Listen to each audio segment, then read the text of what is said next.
ये तीर जो है, इसी से राहुल गांधी जैसे रावण का विनाश होना है। और जैसे ही राहुल गांधी जैसे रावण का विनाश हो जाएगा, ऑटोमेटिक कृपा होगी और भगवान श्री नरेंद्र मोदी जी फिर साक्षात राम राज्य की स्थापना हो जाएगी। जय जय मोदी, हर हर मोदी, जय जय मोदी, हर हर मोदी। मोदी जी देश के प्रधानमंत्री बने हैं तो पूरे देश को खोखला करके रख दिए। क्या मालूम भगवान बन जाए तो पूरे ब्रह्मांड को खोखला कर दे। भाई साहब, आपने सही सुना, बिहार में बनने जा रहा है नरेंद्र मोदी की मूर्ति, वो भी 112 करोड़ रुपए की लागत से।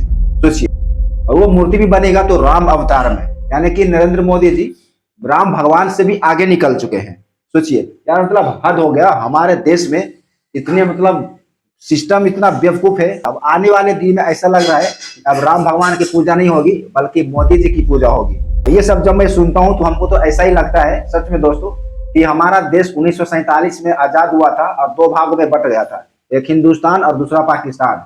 लेकिन आने वाले दिन में हमारा देश और दो भागों में बटेगा, एक बनेगा अंधभक्त और दूसरा बनेगा नन अंधभक्त। मेरा बाप मोदी है, आपका बाप? हाँ। मोदी है, मोदी भगवान है भारत का। क्या हमको मोदी चाहिए। मोदी हमारा पति, हमारा भाई, हमारा बाप, हमारा गुरु है। सोचिए यार, मतलब ये कोई लॉजिक है? मतलब राम भगवान से ऊपर हो गया मोदी जी। और ये चमन को देखिए, भगवा कपड़ा पहने हुए और कैसे हनुमान चालीसा गाया और फिर बता रहा है कि इनका मूर्ति बनेगा, वो भी बिहार में। आना भैया, बिहार में जा, बनवा के देख, फिर बिहार वाले तुम्हारे बीच पछवाड़े में कैसा बम्बू डालते हैं। बिहार में तो पहली बात तो ये मोदी जी की मूर्ति बनेगा ही नहीं, कोई भी हालत में नहीं बन सकता है। अगर बनाना है तो गुजरात में हो सकता है, वो भी विरोध होगा गुजरात में भी, लेकिन बिहार में भैया तो मूर्ति बनेगा ही नहीं मोदी जी का, क्योंकि बिहार के युवाओं में जितना क्रोध है मोदी को लेकर, ठीक है। और 12 साल में जिस तरह से देश की जनता को ठगा है मोदी जी, और अभी सोच रहे हैं कि हम भगवान बन के सबको ठगेंगे। वाह रे वाह, बधाई हो। और ये भगवा जो कि ये हिजड़ों का सरदार है, मैं आपको इस वीडियो में आगे बताऊंगा आखिर ये जो लड़का बोल रहा है भगवा कपड़ा पहनकर कि मोदी जी का हम तस्वीर बनाएंगे, मूर्ति बनवाएंगे 112 करोड़ में, वो भी बिहार में, और जमीन भी मिल गया बिहार में 5 एकड़ मूर्ति बनवाने के लिए। आखिर ये है कौन, इसका डिटेल क्या है और क्या सच में मूर्ति बनने वाली है बिहार में, और आने वाले दिनों में परिस्थिति क्या हो सकती है इससे, आइए हम आज के इस वीडियो में पूरे डिटेल से सिलसिलेवार तरीके से समझते हैं। ठीक है, आप वीडियो पूरा देखिए तो आपको ज्यादा समझ में आएगा। मोदी जी भगवान जी बिल्कुल मानना पड़ेगा, और नहीं मानेंगे तो जैसे भगवान श्री राम जी का सब लोग भगवान मानते थे, केवट जी मानते थे, निषाद जी मानते थे, जटायु जी मानते थे, अहिल्या मैया मानती थी, सबरी मैया मानती थी, रावण नहीं मानता था तो नाश हुआ उसका। तो आज सब लोग भगवान श्री नरेंद्र मोदी जी को भगवान का अवतार मान रहे हैं, लेकिन सबका कल्याण हो रहा है। देखिए दोस्तों, सबसे पहले तो बात कर लेते हैं कि बिहार में जो मंदिर बनाने की बात है और मूर्ति बनाने की बात है कि नरेंद्र मोदी जी का मूर्ति बनेगा, वो कोई मतलब हम आधिकारिक ऐसा नहीं कर सकते कि बन ही जाएगा, क्योंकि इन्होंने अभी अनाउंसमेंट किया है, और जो अनाउंसमेंट किया है वो इसका नाम है डॉक्टर राजन सिंह, और ये कहाँ का रहने वाला है, बिहार का ही रहने वाला है। और ये है कौन, सबसे पहले इसको समझिए कि आखिर ये कौन है। तो देखिए, डॉक्टर राजन कुमार बिहार राज्य किन्नर कल्याण बोर्ड से जुड़े सामाजिक कार्यकर्ता यानी कि बोर्ड सदस्य है। 2025 में बिहार सरकार द्वारा पुनर्गठित 28 सदस्यीय बोर्ड में उनका नाम आया था, जो गैर सरकारी सदस्यों में शामिल था। वे ट्रांसजेंडर यानी कि हिजड़ा समुदाय के अधिकारों और सामाजिक सम्मान से जुड़े मुद्दे पर सार्वजनिक रूप से बोलते रहते हैं। ठीक है, 2025 की एक रिपोर्ट में उन्हें बोर्ड सदस्य ऑफ ट्रांसजेंडर अधिकारों के कार्यकर्ता के रूप में बताया गया था। जुलाई 2026 में उन्होंने बिहार ट्रांसजेंडर वेलफेयर बोर्ड की बैठक में प्रधानमंत्री नरेंद्र मोदी के सम्मान में पटना में मंदिर बनाने का प्रस्ताव रखा था। द न्यूज इंडिया एक्सप्रेस के मुताबिक 20 अगस्त 2026 को दिल्ली के प्रेस क्लब ऑफ इंडिया में हुए विवादित मोदी चालीसा कार्यक्रम से भी उनका नाम जुड़ा हुआ है। सोचिए,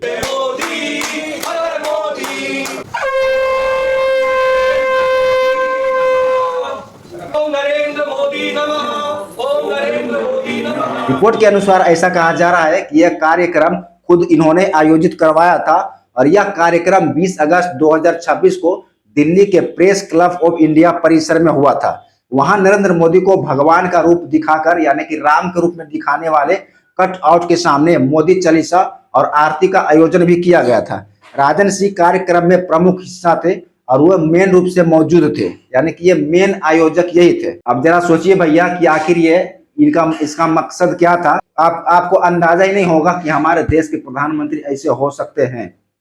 हालांकि आपको नहीं मालूम है, जो आपको मीडिया दिखाता है कि मोदी जी ऐसे हैं, ये है वो है, जरा पीछे कभी झांक कर देखिए। आपको याद होगा जब गोधरा कांड हुआ था 2002 में, गुजरात दंगा, तो किसके इशारे पर हुआ था? जरा एक बार दिमाग में सोचिए। पुलवामा में हमला हुआ, वो कैसे आखिर क्यों हुआ? उसमें अभी तक इंक्वायरी क्यों नहीं आई कि कैसे हुआ, कहाँ से आ गया था 300 किलो RDX? पुलवामा हमला हो गया और उसी पुलवामा हमला पर नरेंद्र मोदी जी ने बढ़ चढ़कर राजनीति किया और चुनाव जीत गया और फिर से प्रधानमंत्री बना। आपको मैं हकीकत बताता हूं, अगर पुलवामा हमला चुनाव से ठीक 2 महीना पहले नहीं होता तो शायद 2019 में नरेंद्र मोदी जी प्रधानमंत्री नहीं बनते। और ये मैं 100% दावे के साथ कह रहा हूं। पुलवामा हमला होने की वजह से ही मोदी जी दूसरी बार चुनाव जीते और देश का प्रधानमंत्री बने। और इस बार देखें 2024 में हुआ तो इसको पूर्ण बहुमत भी नहीं आया, और आया भी तो जैसे तैसे आया। और 2029 में देखिएगा ये नहीं बन पाएंगे प्रधानमंत्री, ठीक है। और अलग से आप देखने जाएंगे तो इस देश में जितने भी वादे हैं मोदी जी के, जितने भी वादे 12 साल के अंदर, 2014 से जब प्रधानमंत्री इन्होंने बना उसके बाद से जितने भी वादे हैं, उसमें कोई भी वादा ऐसा नहीं हो कि जो सच साबित हुआ हो।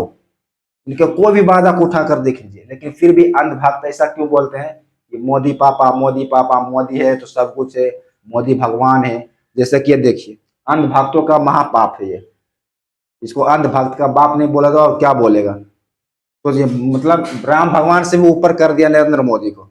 सोचिए यार, मतलब हद हो गया। हमारे देश में छोटे छोटे बच्चे प्रोटेस्ट कर रहे हैं, स्कूल को सुधारो, कॉलेज को सुधारो, बेचारे गरीब को खाना नहीं मिल रहा है, और ये हमारा विधाता यहाँ क्या कर रहा है? सोचिए, मतलब क्या क्या क्या वो करे तो करे क्या, बोले तो बोले क्या, ऐसी नौबत आ जाती है।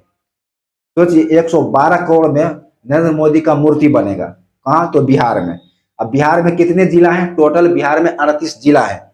अगर एक जिला में 2 स्कूल बना दे, 1-1 करोड़ रुपए का, यानी कि एक जिला में 2 करोड़ रुपया, तो भी 40 करोड़ रुपया और बच जाएगा। यानी और बना, यानी कि एक जिला में 3 स्कूल आराम से बन सकता है गांव देहात में। सोचिए 1 करोड़ का स्कूल अगर बना तो कितना शानदार स्कूल बनेगा 1 करोड़ में। जरा बातों पे गौर कीजिए, एक जिला में 3 स्कूल आराम से बन सकता है। भाई साहब, वही पैसा को लगा दीजिए स्कूल में। और अभी ऑल इंडिया में अभियान भी चल रहा है कि 100 दिनों के अंदर गांव का स्कूल जो ठीक करवाइए।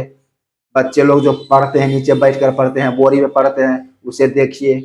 गांव का स्कूल इतना खराब है, मैं भी जानता हूँ, मैं भी देहात से ही आता हूँ, ठीक है। तो गांव का स्कूल इतना खराब है, वहाँ मिड डे मील जो मिलता है खाना, सोचिए बिहार में भी फिलहाल कुछ ही दिन पहले तो मिड डे मील में नमक की जगह पर सरफ डाल दिया था। उससे करीब 25 बच्चे मतलब बीमार पड़ गए, और भी इलाज चल रहा है, अभी भी इलाज चल रहा है 25 बच्चे का। ऐसा हमारा मतलब बिहार में ऐसा धांधली हो रहा है। तो क्या प्रशासन देखता है? वहाँ का स्कूल का मास्टर क्या देखता है? वेतन तो ले रहा 50,000 60,000, लेकिन बच्चे को देखो ना ही पढ़ाई मिल रहा और ना ही खाना मिल रहा ढंग से। और क्या मालूम लैट्रिन बाथरूम होगा तो नहीं, अब मोदी जी बताएंगे, क्योंकि मोदी जी भी बाथरूम बनाने का पैसा दिए थे, ठीक है। तो कहीं ना कहीं हमारे देश में जो भी माहौल बन रहा है वो ऐसा लग रहा है कि अब हमारा देश विश्व गुरु नहीं बनेगा, ठीक है, और ना ही मेक इन इंडिया होगा, क्योंकि इंडिया में कुछ ऐसा बन ही नहीं रहा है। अब हमारा देश चल रहा है किधर? चाइना के पीछे पीछे पिछलग्गा बनेगा, अमेरिका का पिछलग्गा बनेगा, रशिया का पिछलग्गा बनेगा, ठीक है। और हमारा देश आगे कभी आएगा ही नहीं, क्योंकि हमारे देश में ऐसे कारनामे हो रहे हैं। मंत्री इतना भ्रष्ट है तो फिर यार जनता क्या करेगा? तो हमारे देश में यार क्या चल रहा है? मतलब ये गरीबों को मारने का एक तरीका है, जनता को परेशान करने का एक तरीका है, जनता को उलझा के रखो। सोचिए मंदिर बनवा रहे, क्या मतलब क्या मंदिर बना कर क्या करो, कहाँ लेके जाओगे भारत को?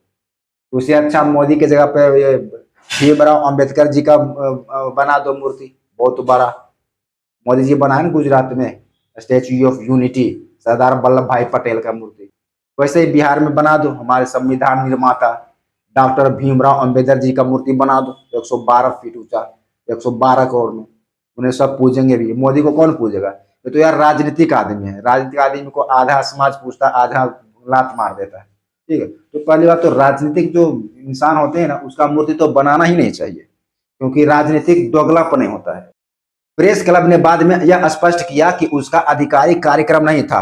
उसके अनुसार हॉल किसी बाहरी संगठन ने प्रेस कॉन्फ्रेंस के लिए बुक किया था और बुकिंग की शर्तों का उल्लंघन होने पर कार्यक्रम रुकवा दिया।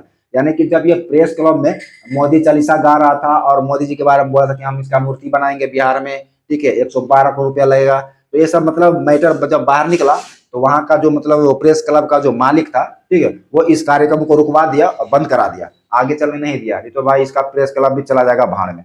और हालांकि ये प्रेस क्लब दिल्ली में स्थित है और इसे 1-2 आदमी नहीं बल्कि 5-6 आदमी लोग चला रहा है। ऐसा कहा जाता है कि यह प्रेस क्लब का स्थापना 1957 में हुआ था और 1998 में उसे आधिकारिक रूप से मतलब ये पॉलिटिकल नेताओं के लिए और अन्य कार्यक्रम के लिए मतलब दिया जाने लगा था भाड़े पे, या ऐसे भी अभी मतलब गवर्नमेंट के अंदर ही आता है, समझिए, ऐसा मानकर चलिए, ठीक है। तो वो हमारे लिहाज से तो अच्छा ऐसा नहीं होना चाहिए, किसी भी आदमी को मतलब भगवान से ऊपर दर्जा देकर उसको राम भगवान के साथ मतलब कंपेयर करने लगे।